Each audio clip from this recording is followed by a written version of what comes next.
వాళ్ళందరికీ మనోభావాలు దెబ్బతినకుండా వాళ్ళకి మనోధైర్యం కల్పించాలని చెప్పి ఈరోజు వాళ్ళ కోసం ఒక సంఘీభావ ర్యాలీ ఏర్పాటు చేయడం జరిగింది. ఈరోజు ఉపాధ్యాయుల అందరూ కూడా కలిసి వాళ్ళందరికీ మేము ఉన్నాం సపోర్ట్ అని చెప్పి మీరందరూ ఈరోజు ఈ కార్యక్రమానికి వచ్చేసినటువంటి ఉపాధ్యాయులందరికీ కూడా పేరు పేరున ఉదయపూర్వక ధన్యవాదాలు తెలియజేసుకుంటా ఉన్నాం.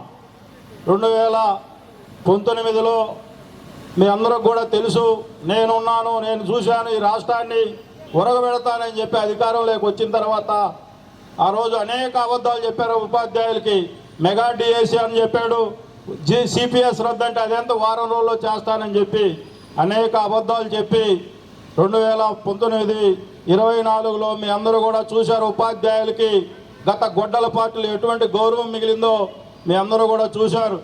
ఈ రాష్ట్రంలో నిరుద్యోగులు అనేక ఇబ్బందులకు గురవుతూ ఉన్నారు. నేరుగా వాళ్ళ సమస్యలు తెలుసుకోవాలని చెప్పి యువగలం పాదయాత్ర చేసి ఈ రాష్ట్రంలో ఉన్న అన్ని వర్గాల ప్రజలు మనోభావాలు గెలుచుకొని ఈ రాష్ట్రంలో కూటమి ప్రభుత్వాన్ని అధికారంలోకి తీసుకొచ్చిన దాంట్లో లోకేష్ బాబు గారి పాత్ర ఎటువంటిదో మీ అందరూ కూడా చూశారు. ఆ రోజు ఎలక్షన్ మేనిఫెస్టోలో అధికారంలోకి వచ్చిన తర్వాత మెగా డిఎస్సి ఏర్పాటు చేస్తానని చెప్పి అనేక ఇబ్బందులు ఉన్న కోర్టు కేసులు వేశారు. వైసీపీ సానుభూతి పరుల చేత ఏ విధంగా ఇబ్బందులు పెట్టారో మీ అందరికి కూడా తెలుసు.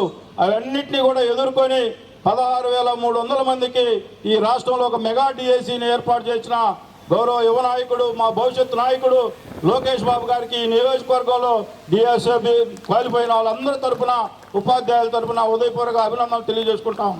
ఈరోజు మీ అందరికి కూడా తెలిసి ఈ రాష్ట్రంలో విద్యా వ్యవస్థని ఏ విధంగా ముందుకు తీసుకొని పోతా ఉన్నాడో, దేశంలో ఒక మోడల్ రాష్ట్రంగా తీర్చిదిద్దాలని చెప్పి యువ నాయకుడు లోకేష్ బాబు గారు విద్యా వ్యవస్థని ఈరోజు బెస్ట్ మీరందరికి కూడా క్వాలిఫైడ్ టీచర్స్ను కూడా సింగపూర్ ఇతర దేశాలకు కూడా పంపించి ఆ దేశాల్లో ఉన్న విద్యా వ్యవస్థని అవగాహన చేసుకొని మన రాష్ట్రంలో కూడా దాన్ని అమలు చేయాలనే ఒక మంచి ఆలోచనతో ఈ రాష్ట్రంలో విద్యా వ్యవస్థను కొత్త పంతులు దొక్కిస్తూ ఉంటే దాన్ని ఓర్చుకోలేక మా నాయకులు యువ లోకేష్ బాబు గారిని ఏదో విధంగా డ్యామేజ్ చేయాలని మీకు చేత కాదు. ఈ విషయంలో డైరెక్ట్గా సవాల్ చేశాడు మా నాయకుడు. డిఎస్సిలో ఎలాంటి అక్రమాలు జరిగినా వైసీపీ గొడ్డల పార్టీ నాయకుడిని ఎక్కడైనా బహిరంగ చర్చకు రమ్మంటే అది చేయించి చేత కాకుండా నియోజకవర్గాల్లో రిలే అధ్యక్షులు పార్టీ నాయకులను పెట్టుకొని రిలే అధ్యక్షులు నవ్వుకుంటా ఉన్నారు ఈ రాష్ట్ర ప్రజలందరూ కూడా.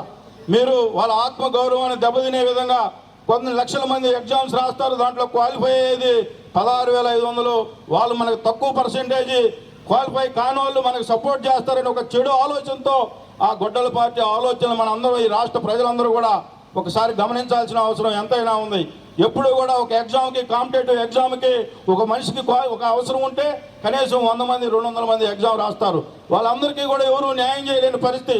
కానీ క్వాలిఫై అయిన వాళ్ళని మనం అభినందించాల్సింది పోయి వాళ్ళని ఏదో దొంగ డిఎస్సి అని చెప్పి, దగా డిఎస్సి అని చెప్పి అవమానాలు గురి చేస్తూ ఉన్నారు.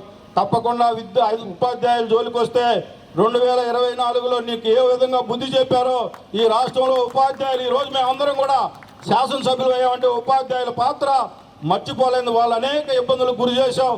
వాళ్ళ పాపం నీకు తగిలే రోజు 11 సీట్లు పరిమితమయ్యావు. ఇందాక సోదరు చెబుతా ఉంది, ఈ గొడ్డల పార్టీ ఈ 2025 డిఎస్సిని ఇదే విధంగా దొంగ ప్రచారం చేస్తే రేపు 11 సీట్లు కూడా వచ్చే పరిస్థితి లేదు మీకు.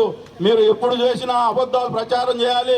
ఈ రాష్ట్రంలో ఏదో ఒక అశాంతిని చేర్చాలి, లేకపోతే మతాల మధ్య తగాదాలు పెట్టాలి, కులాల మధ్య తగాదాలు పెట్టాలి, ప్రాంతాల మధ్య తగాదాలు పెట్టి మీరు అధికారంలోకి రావాలనుకునే ఆలోచన మీకు ఇది మంచి పద్ధతి కాదు. ఈ రాష్ట్రంలో విఘ్నులైన ప్రజలు, ఆంధ్రప్రదేశ్ ప్రజలు చాలా తెలివికల్లో తప్పకుండా మీకు తగిన గుణపాఠం చెప్తారని చెప్పి ఈరోజు ఆర్థికంగా అనేక ఇబ్బందులు ఉన్నాయి ఈ రాష్ట్రంలో.